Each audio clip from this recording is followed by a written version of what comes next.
Where's my laptop?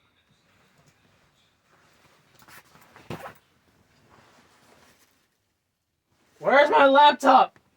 Hello, my name is Donnie. I'm a solo musician. I produce all of my music, basically. I don't have any big producers doing shit for me. And I kind of like it. This, episode, I'm going to be talking about how I produced my song, Photogenic Liar, the British version.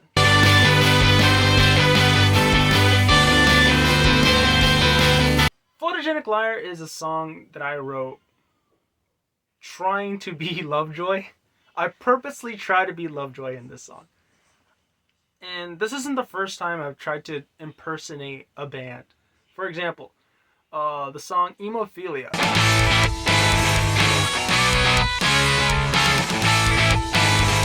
That song, I tried to impersonate a band called Incase we Crash.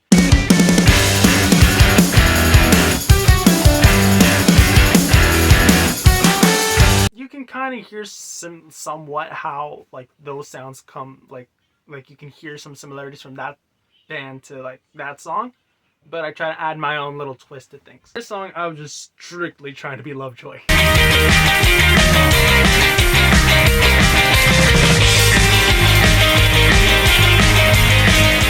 So, in the beginning of the song, you hear this.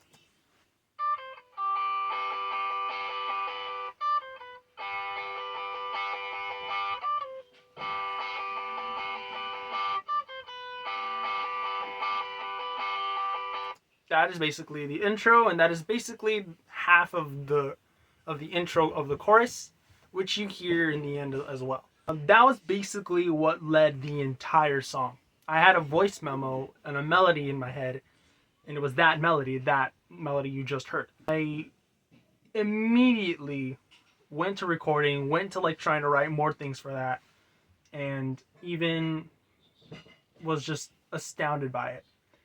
Next, I added a bass line, like for the intro, so you would hear this.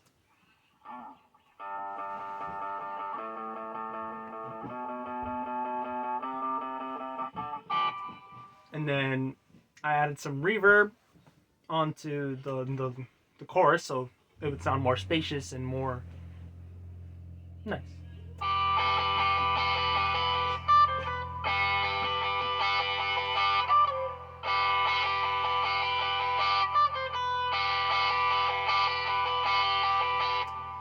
Now, as I mentioned before, I have no space whatsoever here to play drums. I can sort of play, but not as good as the Lovejoy drummer. Come on, man. I have this kind of like MIDI thing. I always play it on the keyboard. I always play it on the keyboard.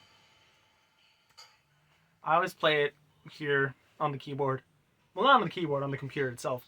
I program all of the drums on my computer. Everything I do is basically on this computer and with my interface and with my microphone. I don't usually do anything else like instrument wise besides guitar and bass. I don't really do anything else other than that. I would use it like on here on the computer. The drums I programmed, and this is what they sound like.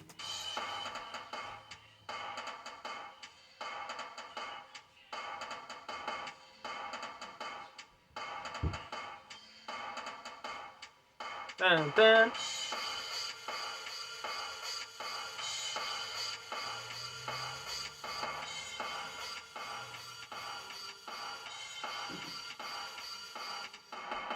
All of that was basically programmed onto the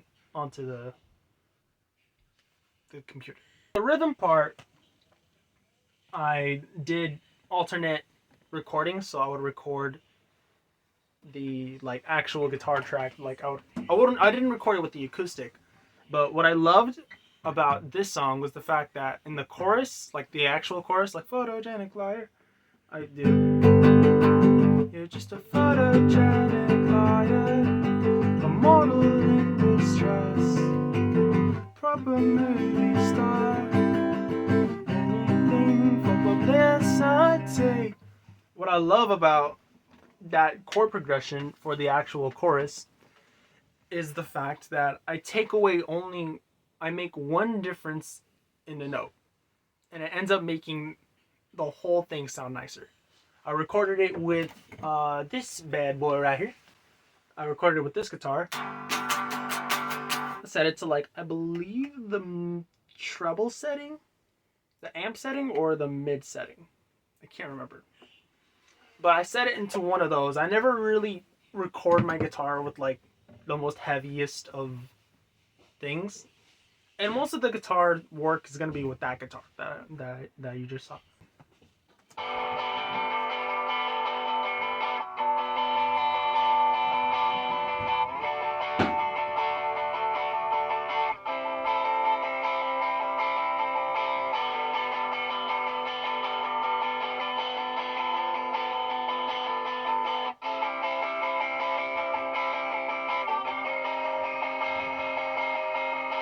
For that, what I did was I basically added like a clean preset and just made the drive just like at exactly 12 o'clock. I basically used this somewhat from a preset already given to you on Soundtrap. And what I did was I just added an equalizer, changed things up a bit, add a little bit of reverb, pan it from one ear to another, or have like record one to like the right ear and the other one to the left of your ear, so that way it sounds more spacious and like stereo. And that's how I got this kind of clean, dirty, like distorted-ish sound. Now, the trumpets, however, I have no idea how to play trumpets. I don't. But if there's one thing I know about Lovejoy music, they are very heavy when it comes to making like any level. Remember way back then in school? Oh, did anybody ever say no to you? Oh, did anybody ever say no to you? Whoa, I don't think I have. Still recording? Okay, I am. I just wanted to make sure. Now, the trumpets, I thought about doing what I usually do when it comes to me trying to make things stereo, and that is play one like little melody here, play the same thing but pan it to like each ear, and then just slightly move one forward. Therefore, it gets that like nice, like spacious sound. But I didn't really like how that sounded the first time, so instead, what I did was I ended up playing it by hand, and I didn't quantize it. So quantize is when you try to keep it on time. I didn't quantize it, and I left it the way it was, and then played the same thing, but on the other thing. So this is what you would hear on the left.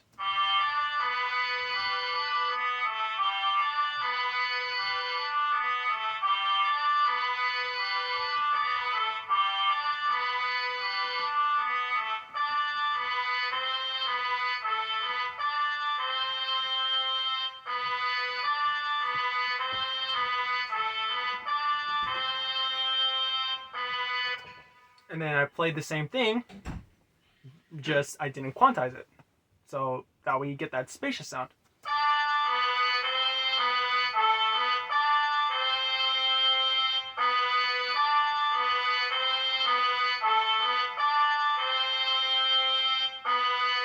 And once again, I basically used whatever preset that was here. All I did was give it a little more room, so that way it's like it felt like you're recording in an actual room.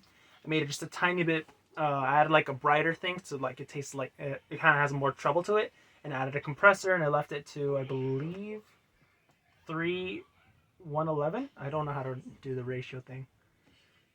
I don't know how to name it. And then I added like a good bunch of reverb to like, I think 1 o'clock, 2 o'clock, no, 11 o'clock, 10 o'clock. Yeah. And then the thing is, I didn't pan them all the way. Like I didn't do it full pan and a full pan. No, I left it to where it's still kind of in the center, but still kind of in that direction, if that makes sense. And in total, you get the chorus, which is this. Can't play it with the full sound because my computer can only handle so much.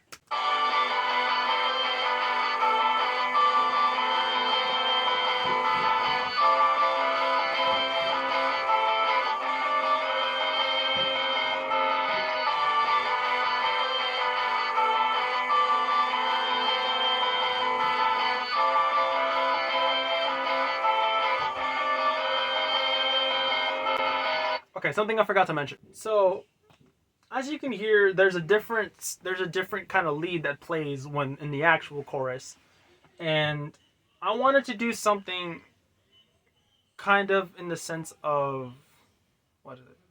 Not Taunt. I think it's One Day. No, I think it's You'll Understand When You're Older, where they play like a really catchy lead that kind of leads to like the actual song. And that's kind of what led this lead kind of is what led to the trumpet melody. So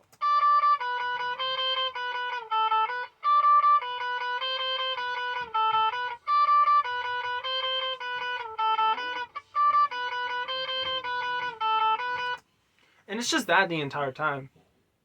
But that along with the trumpets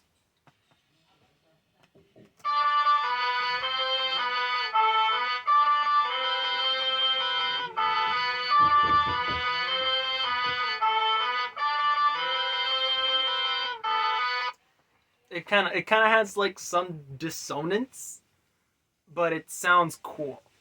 That's always one of my trademarks in any of my music. There's always going to be some form of dissonance. There's always going to be a scream take here and there, and there's always going to be some form of distorted guitar and pretty synths, because I like pretty synths. Pretty synths, they sound pretty and ear candy. And what I did for the vocals, this was, I guess, one of my actual first times wanting to properly take time to like sing in a British accent and not be afraid of it. And you can hear really hard that I was trying to be Wilbur Sut. With the vocal settings, got that today was Dia de los Reyes. I didn't get the kid, so I'm good. Fuck! Had a good ad bed. Good ad bed. What was that? For the vocals, you can tell very hard that I was trying to sound like Wilbur Sut. Because Wilbur's singing is soft, but whenever he tries to hit a high register, it's gritty. I can't do that. I don't have that intense grit that Wilbur does. But, sorry, the bread got stuck in my teeth. I could do his British accent, so in the vocal settings here, I just add a tiny bit of reverb, added a brighter thing to make it sound a little more brighter. I had a little more treble, equalized it, did some compression, some basic compression, like the basic preset compression. And then the vocals are just this. She wants to be famous on Instagram. She wants to get millions of views on the internet. She wants to be the next Megan Fox. But I suggest you run away, 'cause you don't know how truly fucked you are. Now, another thing I realized about Wilbur Sut's singing, he doesn't have vibrato. And I don't know if you noticed in all of my singing, I always add a vibrato. So not doing a vibrato, for those of you who don't know, it's the it's that. So I would have sang it like, she wants to be famous on Instagram. She wants to get millions of views on the internet. I would have done it like that. But because Wilbur Sut doesn't, or at least any of the songs that I've heard, he doesn't do a vibrato. He sings it kind of like flat toned. Doesn't do any vibrato. Doesn't do any weird things that I do. It was so hard trying to undo that. And in the chorus, I basically sang the same thing, and I added harmonies, but to each ear. So the harmonies, so the left will be playing this harmony, like photogenic liar, proper movie star. Anything for publicity. And I also added a like a little scream take, like a shout take. And to each ear, I sang that entire thing. So with the whole chorus and the harmony, it sounds like this. You're just a photogenic liar, a model in distress, a proper movie star. Anything for publicity. Pose for the camera, 'cause everyone is staring at you. Staring at you. Now that I realize it, it sounds like the trumpets. I just realized that. Like when you hear it just with the trumpets. I think my sister's outside the door. Yes? Whispering your name. Yes? I don't even know your size. It's stretchy, but I don't want it to hurt you. About this size? Yeah, like that's fine, Mama. Okay. Thank you. I love you, Mamas. That's my little sister. I love her to death. But what was that? The harmonies sound like the trumpets. Pose for the camera, 'cause everyone is staring at you. Staring at you. I didn't realize that. But it's cool. That's pretty much all that came up. The bass, however, for the verses, like the thing that is in the chorus, I liked because the bass player in Lovejoy, I'm pretty sure they're not gonna want to do root notes the entire time. No, they're gonna want to flex. They're gonna want to be cool. So I wanted to be cool too.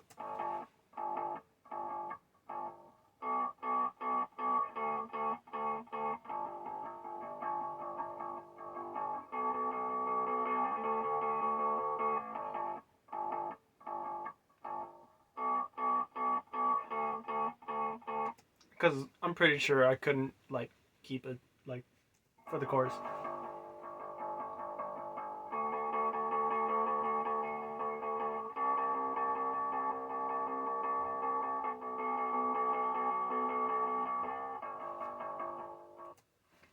One thing that I really like about this song in general is how it came out altogether. Just how fun it was. Because one, I was impersonating a band that already is kind of famous, and I was also kind of going out of my comfort zone here. Because Photogenic Liar, it was me trying to write lyrics in the sense of how Lovejoy would. And my lyrics tend to be more direct sometimes. They tend to be more direct. And with Lovejoy, I guess they are also direct, but in a way that seems kind of insulting with some of their songs, like Taunt. And for the lyrics and the song title, I just thought, okay, someone who wants to be popular, but instantly regret it afterwards. Because fame does something to people, and sometimes like you see one person and the next thing you know, like they get popular and they act completely different. Or like, oh, look at you, you're famous now, cool, thanks for being an asshole. Like you are now an asshole and now the world is see that's kind of what the chorus is. You're just a photogenic liar, a model in distress, a proper movie star, anything for publicity. So, like, you'll do anything to be famous. You'll do anything to get attention. Anything to level up.